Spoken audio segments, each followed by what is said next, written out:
welcome to Indus News live from Islamabad. I'm Hira Mustafa and these are the headlines.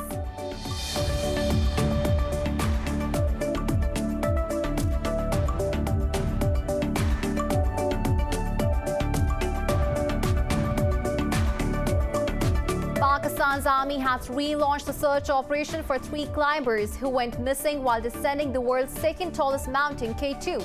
Pakistan's Mohammed Ali Satpara, John Snurry from Iceland and Juan Pablo Moher from Chile lost contact with the base camp on Friday. According to President Alpine Club of Pakistan, Abu Zafar Sadiq, chances for the survival of climbers are slim.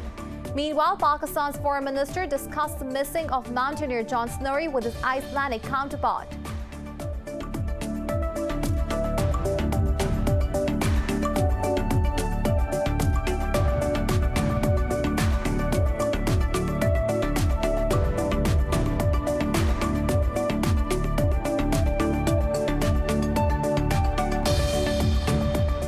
At least 150 people are feared dead in India's northern Uttarakhand state after a Himalayan glacier broke and crashed into a dam. The resulting floods have forced mass evacuation from villages in the Chamoli district. Locals say there were 75 to 80 people working at the dam when the incident happened.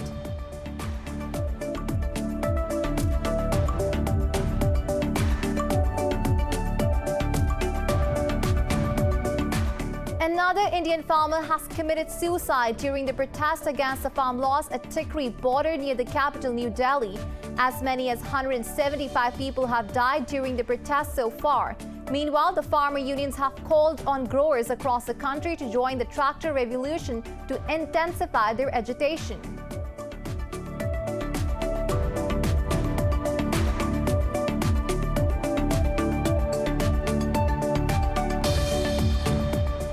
In Myanmar's biggest city, Yangon, thousands of people have marched for a second day against the military coup and detention of Aung San Suu Kyi. Earlier, the country's parliament also rejected the military rule. Nearly 300 lawmakers said they alone represent the people and will continue their struggle for democracy.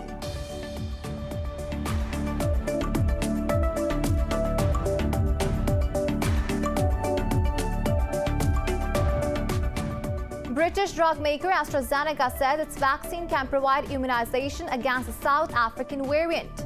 The company's statement came after a recent study claimed the vaccine was ineffective against the mutant strand of the virus. Meanwhile, Pakistan has registered over 1,300 new cases and 53 fatalities overnight, taking the death toll to 11,967.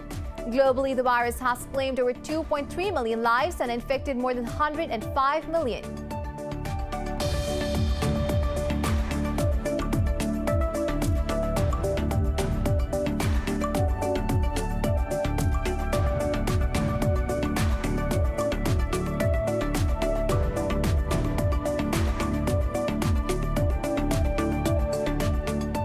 Cricket, South Africa are 37 for 1 in their pursuit of a target of 370 runs in the second innings of the final test against Pakistan in Rawalpindi.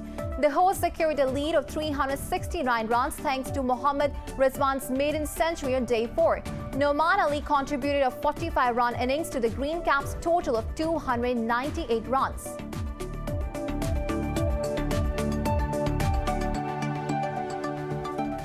Well, these were the headlines. News in detail coming after the short break. Stay with us.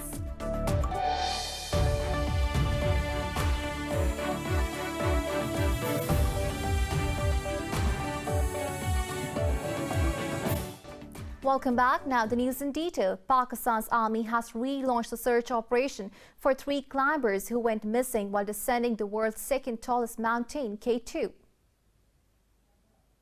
Unlike Mount Everest, which has been scaled by thousands of climbers, K2 is much less traveled due to its tough conditions. Winds can blow at more than 200 kilometers per hour, and temperatures can drop to -60 degrees Celsius. But Pakistan's Mohammed Ali Satpara, along with John Snurry from Iceland and Juan Pablo Moher from Chile, began their push for the K2 summit at midnight between Thursday and Friday. They lost contact with the base camp on Friday. prompting authorities in Pakistan to launch a search operation. The Pakistan Army is carrying out the rescue operation at the height of 8,000 meters, with freezing winds running 90 km per hour in -60 temperature. Yesterday, an Army helicopter also conducted a search operation but could not trace anything. Meanwhile, Pakistan's Foreign Minister discussed the missing of mountaineer John Snorri with his Icelandic counterpart. Qureshi apprises Thordarson of the steps taken by Pakistani authorities to search, rescue the missing mountaineers. For more on this, we are joined by Abu Zafar Sadiq, the president of Alpine Club of Pakistan from Islamabad. So thank you for your time. So what are the updates of search operation launched for the 3 missing climbers on K2? Update is that today heli flew to the base camp, and we expect that they will have an aerial search of the missing climbers. We also expect that the climbers who are sitting in the base camp, like Dawa Sharwa and Sona, who have climbed, K2. This one of them climbed K2 in this winter as well, and Dawa, who have climbed thrice earlier. They will taken on, board and will fly with the crew of the heli and search above, very height, about 8,000 meters or below that. So the update is that the rescue and the search, operation is going on after, yesterday's efforts. Today are continued. Sir, it's been 3 days since we last heard from the missing climbers. Is there any past example of survival after such circumstances? Survival chances are there, and if they are, have come to the Camp 3, as we know that there is established Camp 3, and the son of Hassan Satudara, who came down yesterday, if after leaving the base camp by the son of Ali Satpara, if they have arrived to the Camp 3, then there is a possibility. Otherwise, there are not much chances, particularly in this extreme, winter expeditions, for survival 3 days, because they don't have their own tent like this sport for spending night in a, comfortable or at least a safe, environment. Sir Abu Zafar Sadiq, thank you for talking to Indus News. And now moving on to at least 150 people are feared dead in India's northern Uttarakhand state after a Himalayan glacier broke and crashed into a dam. The resulting floods have forced mass evacuation from villages in the Chamoli district. Witnesses say a wall of dust, rock and water as an avalanche rode down a river valley. Locals say there were 75 to 80 workers working at the dam when disaster struck. Locals feared that all of them have been swept away. Another Indian farmer has committed suicide during the protest against the farm laws at Tikri border near New Delhi. As many as 175 people have died during the agitation. According to the suicide note, the farmer took his life in protest against the government's controversial laws. Meanwhile, the farmer unions have called on farmers across the country to join the tractor revolution. The farmers union also warned that they will intensify their agitation in the coming days if the laws are not repealed by October. At a press conference, Congress Rahul Gandhi also expressed solidarity with the deadline announced by the farmers. He called on the Modi government to quit arrogance and end the suffering of farmers by withdrawing the anti-agricultural laws. In Afghanistan, a policeman has been killed and 7 people injured in 2 separate blasts in the eastern province of Nangarhar. Local officials said a car bomb targeted a police outpost in the Khogyani district of the province. 1 policeman was killed and 2 others wounded in the attack. Meanwhile, a roadside bomb targeted a police vehicle in the city of Jalalabad, wounding 2 policemen and 3 civilians. No group has claimed responsibility for the attacks. In Myanmar's biggest city, Yangon, thousands of people have marched for a second day against the military coup and detention of Aung San Suu Kyi. The protests are the biggest demonstrations in the country since the 2007 Buddhist monk-led Saffron Revolution. Protesters in Yangon carried red balloons representing the NLD party and chanted slogans against the military. Despite an internet blackout and restrictions on phone lines, hundreds of students and doctors also gathered in the city of Mandalay. Earlier, the country's parliament rejected the military rule in a joint statement.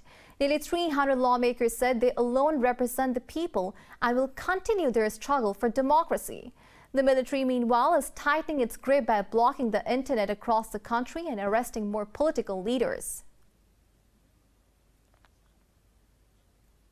Iran threatens it will have to harden its nuclear stance if U.S. sanctions are not eased by 21st of February. In an interview, Iranian Foreign Minister Jawad Zarif urged Washington to act fast to return to 2015 nuclear accord. He said time is running out for the Americans, both because of the parliament bill and the upcoming elections in the country. Zarif warned that the deal could be jeopardized if a hardline president is elected in June elections. U.S. President Joe Biden's administration is exploring ways to restore the deal, but it says the accord will only be restored after Tehran resumes strict compliance with its terms. China's ambassador to the UK has slammed the media report regarding expelled Chinese journalist. Ambassador Liu Xiaoming said the Chinese journalists in Britain always abide by professional ethics and local laws. The Chinese ambassador said journalists from Beijing report and lie with truthfulness and factual accuracy. Xiaoming said the media personnel promote understanding between the peoples of the two countries. The Chinese embassy also urged Britain to discard the ideological prejudice against China. It called on London to treat the China-UK cooperation objectively and fairly for a more conducive bilateral relationship. British drug maker AstraZeneca says its vaccine can provide immunization against the South African variant. The company's statement came after a recent study claimed that the vaccine was ineffective against the mutant strain of the virus. Meanwhile, Latin America is once again in the eye of the COVID-19 storm. Mexico has reported over 1,300 deaths, while nearly 100 people lost their lives in Brazil over the past 24 hours. Brazil's rate of infection spread has also spiked again, with over 50,000 people contracting the virus for the third straight day. Globally, the virus has claimed over 2.3 million lives and infected more than 105 million people. In Pakistan, another 53 people have died from COVID-19 over the past 24 hours. The country's death toll has risen to 11,967. The health ministry says 1,346 new infections were detected overnight. After nearly 554,000 cases detected so far, more than 510,000 people have recovered. The number of active coronavirus cases in the country has crossed 32,000, with the southeastern Sindh province worst hit. The ministry said the death rate is 2.2%. The Saudi-led military coalition in Yemen says it has intercepted and destroyed an armed Houthi drone. Coalition spokesman Colonel Turki al-Malki said the drone was headed towards southern Saudi Arabia. The bomb-laden unmanned aerial vehicle aimed to target civilians and their properties. The coalition intervened in Yemen in March 2015 against the Houthis, after the group ousted the Saudi-backed government from power in the capital, Sana'a. Musa Faki Mohammed has won a second term as the head of the African Union's executive body. The seasoned Chadian diplomat swept the elections with 51 of 55 African leaders' votes. Rwanda's Monique Sazin Baganwa has been elected as deputy chairperson of the African Union Commission with 42 votes. The secret ballot took place during a two-day virtual summit of heads of state dedicated to the coronavirus pandemic. The leaders are also set to elect commissioners of the AUC during the 34th biannual assembly. Earlier, the president of Democratic Republic of Congo, Felix Tshisekedi, assumed the annual chairmanship of the union. Sudan has warned Ethiopia against any unilateral step to fill the Renaissance Dam on the Blue Nile. Khartoum has termed the move a direct threat to Sudan's national security. In an interview, Sudanese Irrigation and Water Resources Minister Yasser Abbas said if Ethiopia goes ahead with its plans, it will threaten the lives of half the population in central Sudan. He added that the filling will also halt the supply of irrigation water for agriculture projects. Sudan has proposed mediation by the UN, the EU, and US to help break the impasse. This coincides with the increased tensions between Sudan and Ethiopia over disputed farmland near their shared border.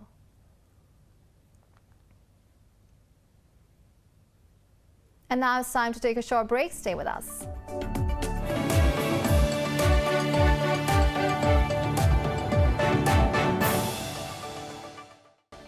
Welcome back. Russia's energy giant Gazprom has resumed pipe laying for Nord Stream 2 natural gas project in Denmark's waters. This comes amid increasing pressure against the Moscow-led project from Washington. Gazprom said the latest pipe-laying activities by Fortuna followed successful completion of sea trials. It added that all works were being performed in line with the relevant permits. The new link will double the capacity of existing Nord Stream pipeline to 110 billion cubic meters of the gas per year.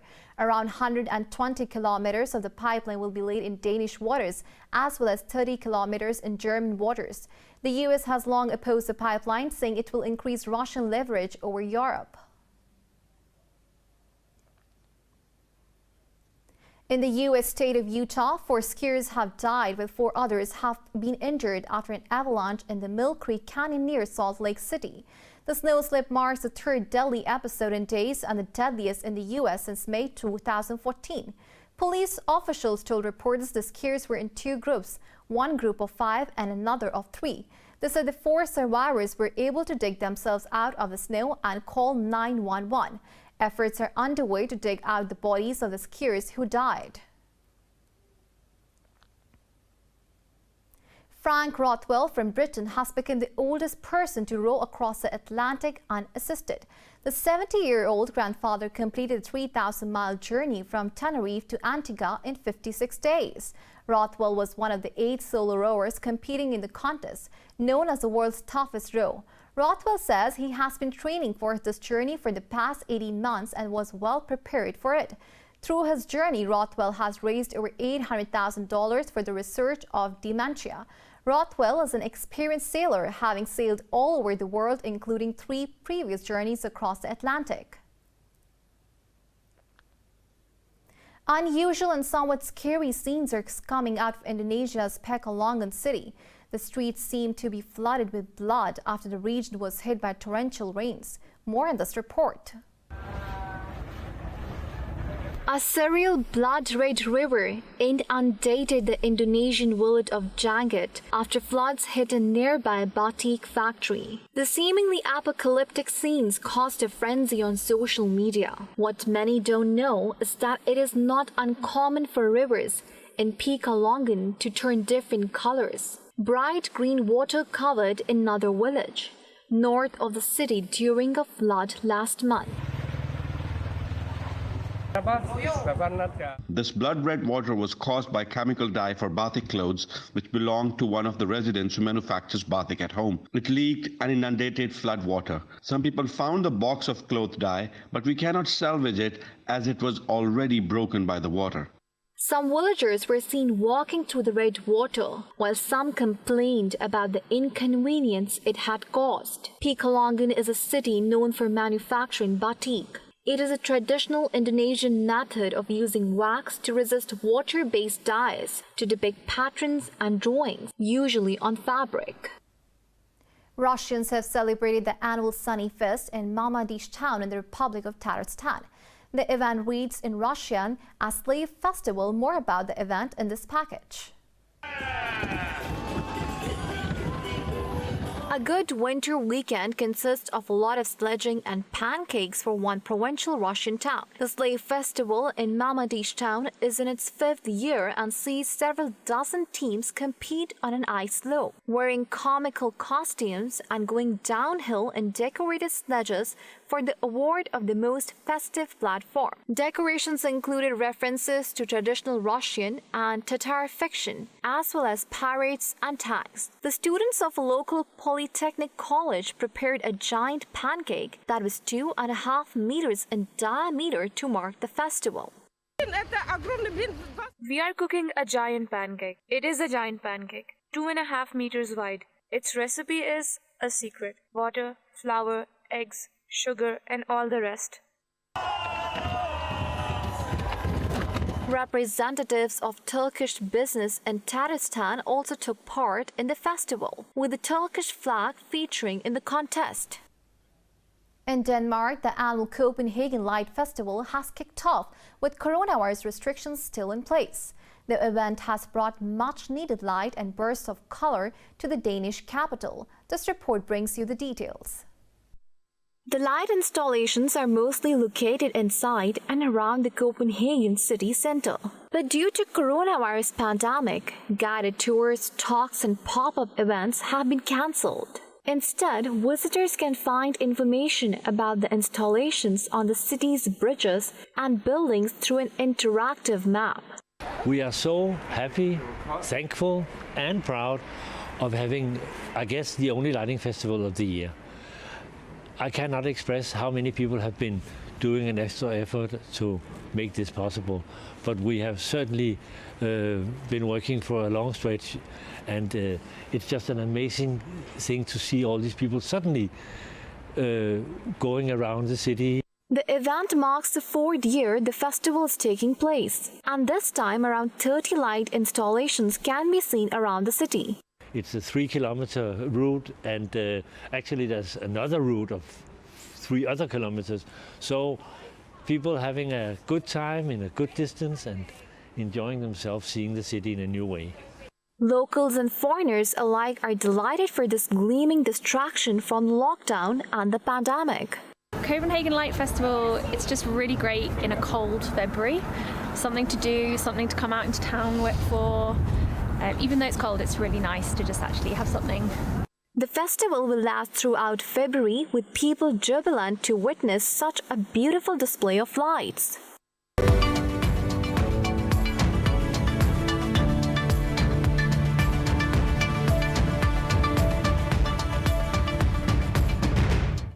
Most other Gulf stocks have advanced as investors rally to positive sentiment in the global markets.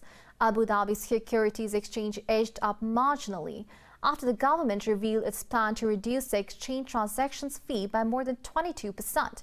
Kuwait's Premier Index and 50 stock index gained close to 0.5%. Qatar exchange shares also rose above 0.5%, with industries Qatar trading over 2% higher. But the Dubai financial markets dropped 0.5%.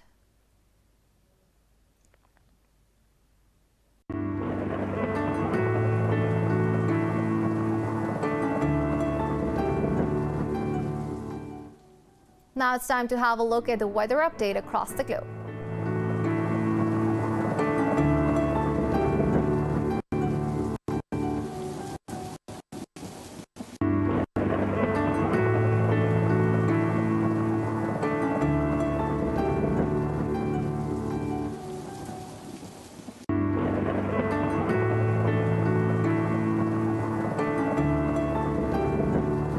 For the latest updates, you can follow us on social media at indus.news.